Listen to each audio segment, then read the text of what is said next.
มีใครอยู่แถวนี้หรือเปล่าครับเนี่ยชาแวบพึ่งสาวคนสวยอยู่นี่ค่ะ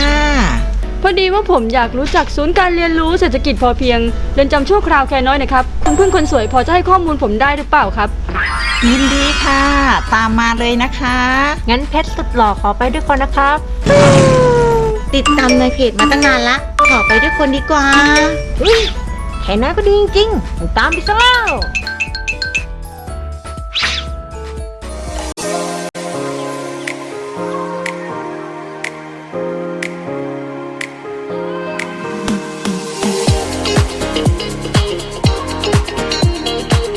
นำเสนอผลการดำเนินงานศูนย์การเรียนรู้เศรษฐกิจพอเพียงเรือนจำชั่วคราวแคน้อยสังกัดเรือนจำจังหวัดเพชรบูรณ์ศูนย์การเรียนรู้เศรษฐกิจพอเพียงเรือนจำชั่วคราวแคน้อยตั้งอยู่เลขที่285หมู่10ตำบลเสดียงอำเภอเมืองจังหวัดเพชรบูรณ์มีพื้นที่237ไร่3งาน10ตารางวาเป็นเรือนจำชั่วคราวที่ควบคุมดูแลผู้ต้องขังหญิงแห่งเดียวและแห่งแรกของกรมราชทัณฑ์บริหารงานโดยนางละอองอยู่ยั่งยืนผู้บัญชาการเรือนจำจังหวัดเพชรบูรณ์มีภารกิจในการควบคุมและพัฒนาพฤตินิสัยผู้ต้องขังเพื่อเตรียมความพร้อมก่อนปล่อยเป็นหนึ่งใน5เรือนจำนำร่องโครงการกำลังใจในพระดำริพระเจ้าหลานเธอพระองค์เจ้าพัชรกิติยาภาในการน้อมนำปรัชญาเศรษฐกิจพอเพียงมาปรับใช้ในเรือนจำดำเนินการอบรมผู้ต้องขังในโครงการกำลังใจไปแล้วทั้งสิ้น13รุ่นมีผู้ต้องขังผ่านการอบรม 1,063 คนขณะนี้อยู่ระหว่างการอบรมผู้ต้องขังรุ่นที่14จำนวน114คนเมื่อวันที่6ตุลาคมพุทธศักราช2564สมเด็จพระเจ้าลูกเธอเจ้าฟ้าพัชรกิติยาภานเรนทิราเทพยวดีกรมหลวงราชสาลินีสิริพัฒน์มหาวชิรราชธิดาได้เสด็จเปิดศูนย์การเรียนรู้และแหล่งท่องเที่ยวเชิงเกษตรศูนย์การเรียนรู้เศรษฐกิจพอเพียงเรือนจำชั่วคราวแคน้อยประกอบไปด้วยหมู่บ้านกำลังใจ9ฐานการเรียนรู้คือหมู่บ้านกำลังใจหมู่ที่1ฐานการเรียนรู้การจัดการชีวพันธุ์จุลินทรีย์ควบคุมโรคพืชและส่งเสริมการเจริญเติบโตพืชเป็นพื้นที่แปลงสาธิตการผลิตด้วยเทคโนโลยีเฉพาะได้แก่โรงเรือนปลูกผักอินทรีย์ด้วยเทคโนโลยีจากประเทศญี่ปุ่นเรียนรู้การจัดการชีวพันธุ์จุลินทรีย์ควบคุมโรคพืชปุ๋ยแบคเจอร์ทาไรเซียมทั้งชนิดดินและน้ำการปลูกผักในโรงเรือนการปลูกเมลอนในโรงเรือนโดยการเรียนรู้ผ่านโครงการวิถีชีวิตใหม่ Next Normal Life อบรมให้ความรู้ผ่านแอปพลิเคชัน LINE กลุ่ม LINE เกษตรแคน้อยการแพร่ระบาดของโรคติดเชื้อไวรัสโคโรนา 2019 ไม่มีผลกระทบต่อการเรียนรู้ของสมาชิกเรือนจำชั่วคราวแคน้อยแต่อย่างใด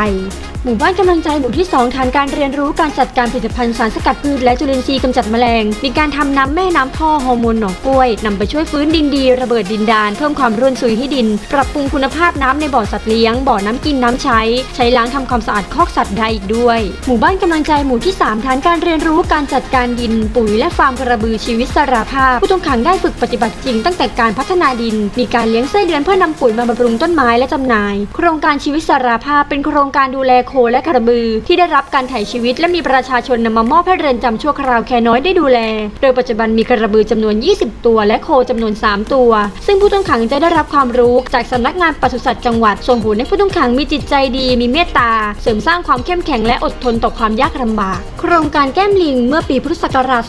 2560จังหวัดเพชรบูรณ์ประสบปัญหาภัยแล้งทำให้ขาดแคลนน้ำจึงมีการประชุมร่วมกันระหว่างหน่วยงานที่เกี่ยวข้องของจังหวัดเพชรบูรณ์เพื่อแก้ไขปัญหาโดยใช้พื้นที่ตอนล่างของเรือนจำชั่วคราวแคน้อยประมาณ40ไร่เป็นแหล่งน้ำสำรองของจังหวัดเพชรบูรณ์หมู่บ้านกำลังใจหมู่ที่4ฐานการเรียนรู้ผักปลอดสารพิษเป็นพื้นที่ทดลองทำการเกษตรแบบผสมผสานโดยดำเนินตามรอยศาสตร์พระราชาซึ่งทดลองแบ่งพื้นที่ทำกินเป็น30 หลักการเบื้องต้นของโครงการคือการลดต้นทุนการเพิ่มผลผลิตการเพิ่มรายได้เพื่อให้ผู้ต้องขังที่เข้ารับการอบรมได้ฝึกปฏิบัติสามารถประยุกต์ใช้ได้จริงภายหลังพ้นโทษแหล่งนาข้าวอินทรีย์ผู้ต้องขังได้มีโอกาสปรับตัวเรียนรู้วิถีชีวิตการทำเกษตรทฤษฎีใหม่โดยผู้ต้องขังจะได้เรียนรู้ตั้งแต่การคัดเมล็ดพันธุ์การเตรียมพื้นที่กำจัดวัชพืชดำนาการดูแลโดยไม่พึ่งสารเคมีเพื่อให้ได้ข้าวสำหรับการบริโภคอย่างปลอดภัยไร้สารพิษนาข้าวไรซ์เบอร์รี่จากการที่เรือนจำชั่วคราวแคน้อยมีพื้นที่ในการทำนาอยู่แล้วและเมื่อมีกระแสรักสุขภาพของคนทั่วโลกเรือนจำชั่วคราวแคน้อยจึงหันมาปลูกข้าวไรซ์เบอร์รี่แบบอินทรีย์ปัจจุบันเรือนจำชั่วคราวแคน้อยทำนาบนพื้นที่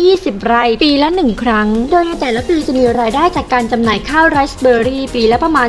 130,000 บาทหมู่บ้านกำลังใจหมู่ที่ 5 ฐานการเรียนรู้สวนสัตว์บำบัดจำหน่ายไม้ดอกไม้ประดับเป็นพื้นที่บริการเพื่อสร้างความสุขสงบให้กับผู้รักสัตว์สามารถเยี่ยมชมและให้อาหารสัตว์นานาชนิดได้แก่กระบือกวางซิก้าไก่ฟ้าสีทองไก่ฟ้าเลดี้นกหงส์หยกนับเป็นจุดพักผ่อนหย่อนใจและแชร์ภาพสวยๆอัพลงโซเชียลสำหรับประชาชนและผู้ที่เดินทางมาท่องเที่ยวในจังหวัดเพชรบูรณ์หมู่บ้านกำลังใจหมู่ที่ 6 ฐานการเรียนรู้การเพาะชำไม้ผลและการเลี้ยงไก่เป็นฐานการเรียนรู้การเพาะชำกล้าไม้การพัฒนาดินการเลี้ยงไก่พันไข่ผู้ต้องขังได้รับความรู้ตั้งแต่การดูแลโรงเรียนให้มีความสะอาดการให้อาหารและน้ำการดูแลรักษาและป้องกันโรคการเลี้ยงไก่ไข่เป็นอีกหนึ่งทางเลือกที่ดีสำหรับผู้ต้องขังในการนำไปประกอบอาชีพภายหลังพ้นโทษหมู่บ้านกำลังใจหมู่ที่ 7 ฐานการเรียนรู้การปลูกหม่อนเลี้ยงไหมการทำผลิตภัณฑ์จากรังไหมได้รับการส่งเสริมพันธุ์ไหมพันธุ์หม่อนจากศูนย์หม่อนไหมเฉลิมพระเกียรติจังหวัดเลยและบริษัทจุนไหมไทยผู้ต้องขังได้ปฏิบัติงานจริงนับตั้งแต่การปลูกต้นหม่อนการตัดใบหม่อนการผลิตชาใบหม่อนรวมไปถึงการทำผลิตภัณฑ์แปรรูปจากรังไหมเช่นการทำเซรั่มรังไหมการทำสบู่ที่มีส่วนผสมจากรังไหมหมู่บ้านกำลังใจหมู่ที่ 8 ฐานการเรียนรู้การปลูกผักอินทรีย์เกษตรแปลงใหญ่เรือนจำชั่วคราวแคน้อยได้ปรับพื้นที่รกร้างประมาณ13 ไร่ทำการเกษตรแปลงใหญ่ปลูกพืชเศรษฐกิจเพื่อส่งจำหน่ายให้กับศูนย์กรรมเรือนจำจังหวัดเพชรบูรณ์และส่งจำหน่ายให้กับผู้ค้าในตลาดเป็นการสร้างรายได้สร้างอาชีพให้แก่ผู้ต้องขังและเรือนจำเพื่อมีเงินทุนหมุนเวียนพัฒนางานต่อไปหมู่บ้านกำลังใจหมู่ที่ 9 ฐานการเรียนรู้แปลงสาธิตโคกหนองนาโมเดลสวนป่าทฤษฎีโคกหนองนาโมเดลต้นแบบแนวทางการทำเกษตรในพื้นที่ขนาดเล็กกักเก็บน้ำทั้งบนดินและใต้ดินเพื่อใช้ในกิจกรรมทางการเกษตรปลูกพืชที่หลากหลายเกื้อกูลกันและกันโดยทฤษฎีป่า3อย่างประโยชน์4อย่างเพื่อเป็นการเตรียมความพร้อมก่อนปล่อยให้แก่ผู้ต้องขังนอกจากนี้ยังมีการฝึกวิชาชีพด้านการให้บริการประชาชนร้านจำหน่ายอาหารและเครื่องดื่มครัวชวนชมเป็นการฝึกวิชาชีพผู้ต้องขังด้านการประกอบอาหารและชงเครื่องดื่มโดยนำวัตถุดิบบางส่วนจากผลผลิตฐานการเรียนรู้มาประกอบอาหารจำหน่ายในราคาย่อมเยารสชาติอร่อยร้านจำหน่ายผลิตภัณฑ์แคน้อยฟาร์มเป็นการนำผลผลิตจากการฝึกวิชาชีพของผู้ต้องขังมาจำหน่ายให้กับบุคคลภายนอกเช่นของที่ระลึกผักปลอดสารพิษข้าวไรซ์เบอร์รี่ชาใบหม่อนอินทรีย์ปุ๋ยอินทรีย์น้ำส้มควันไม้บริการนวดแผนไทยซึ่งประกอบไปด้วยบริการนวดตัวนวดผ่อนคลายนวดฝ่าเท้าภายในพื้นที่นวดมีการจัดแบ่งสัดส่วนอย่างชัดเจนเพื่อความเป็นส่วนตัวของผู้มารับบริการเสริมสวยสุภาพสตรีตะไคร้หอมซารอนบริการตัดสระไดร์หนีบทำสียืดผมคาแคร์บริการล้างดูดฝุ่นเคลือบแว็กรถยนต์รถจักรยานยนต์บริการขึ้นชื่อของแค่น้อยราคาประหยัดบริการอย่างมืออาชีพผลผลิตที่ได้จากการฝึกวิชาชีพในแต่ละหมู่บ้านกำลังใจ9ฐานการเรียนรู้จะนำไปจัดจำหน่ายที่ร้านจำหน่ายผลิตภัณฑ์แค่น้อยฟาร์มจำหน่ายให้กับบุคคลภายนอกอาทิเช่นหน่วยงานราชการใกล้เคียงประชาชนทั่วไปร้านขายข้าวแกงในพื้นที่ตลาดประชารัฐตลาดทหารพันดีและจำหน่ายออนไลน์ผ่านเพจ Facebook เรือนจำชั่วคราวแค่น้อยโดยในแต่ละเดือนจะมีรายได้จากการฝึกวิชาชีพในศูนย์การเรียนรู้เศรษฐกิจพอเพียงเรือนจำชั่วคราวแค่น้อยทั้งในด้านการให้บริการประชาชนและด้านการฝึกวิชาชีพการเกษตรผ่านหมู่บ้านกำลังใจ9ฐานการเรียนรู้เดือนละประมาณ 300,000 บาทรายได้ทั้งหมดเมื่อหักค่าใช้จ่ายแล้วจะนำมาเป็นเงินรางวัลเป็นเงินปันผลให้กับผู้ต้องขังหญิงทุกคนเพื่อสร้างขวัญและกำลังใจในการทำความดีของเขาเหล่านั้นหน่วยงานภาครัฐภาคเอกชนบุคคลภายนอกเข้าศึกษาดูงานในปีงบประมาณ 2565 จากการสำรวจความพึงพอใจของผู้ใช้บริการโซนบริการประชาชนพบว่าผู้ใช้บริการมีความพึงพอใจสูงถึง 90% การกลับมากระทำผิดซ้ำของผู้ต้องขังที่เข้าอบรมศูนย์การเรียนรู้เศรษฐกิจพอเพียงเรือนจำชั่วคราวแค่น้อยจากการติดตามในรอบ1 ปีพบว่ามีผู้ต้องขังกลับมากระทำผิดซ้ำเพียง 0.2%ติดตามการประกอบอาชีพภายหลังพ้นโทษของผู้ต้องขังประสานงานเครือข่ายให้การช่วยเหลือการมอบทุนประกอบอาชีพให้แก่ผู้พ้นโทษเพื่อส่งเสริมในด้านการแก้ไขฟื้นฟูผู้ต้องขังและเป็นการคืนคนดีสู่สังคมอย่างมีประสิทธิภาพผลงานที่สร้างความภาคภูมิใจศูนย์การเรียนรู้เศรษฐกิจพอเพียงเรือนจำชั่วคราวแค่น้อยมีความมุ่งมั่นตั้งใจในการสร้างสรรค์พัฒนางานจนได้รับการยอมรับอย่างแพร่หลายซึ่งเป็นผลงานแสดงถึงการประสบความสำเร็จและสร้างความภาคภูมิใจเป็นอย่างยิ่งได้แก่1เรือนจำชั่วคราวแค่น้อยและเรือนจำจังหวัดเพชรบูรณ์ได้รับการรับรองมาตรฐานผลิตภัณฑ์ชุมชนมผช.ซึ่งเป็นเรือนจำแห่งแรกของประเทศไทยจำนวน4ผลิตภัณฑ์ได้แก่ 1. กระเป๋าผ้าไทย 2. ผลิตภัณฑ์จากผักตบชวา 3. ผลิตภัณฑ์ประดิษฐ์จากเศษผ้า 4. ผลิตภัณฑ์ประดิษฐ์จากไม้ขณะนี้ได้ส่งผงชาใบหม่อนตรวจวิเคราะห์ที่ศูนย์วิทยาศาสตร์การแพทย์พิษณุโลกเพื่อใช้ประกอบการยื่นขออย.และมผช.ต่อไปรวมทั้งได้ส่งคำขอรับรองมาตรฐานอุตสาหกรรม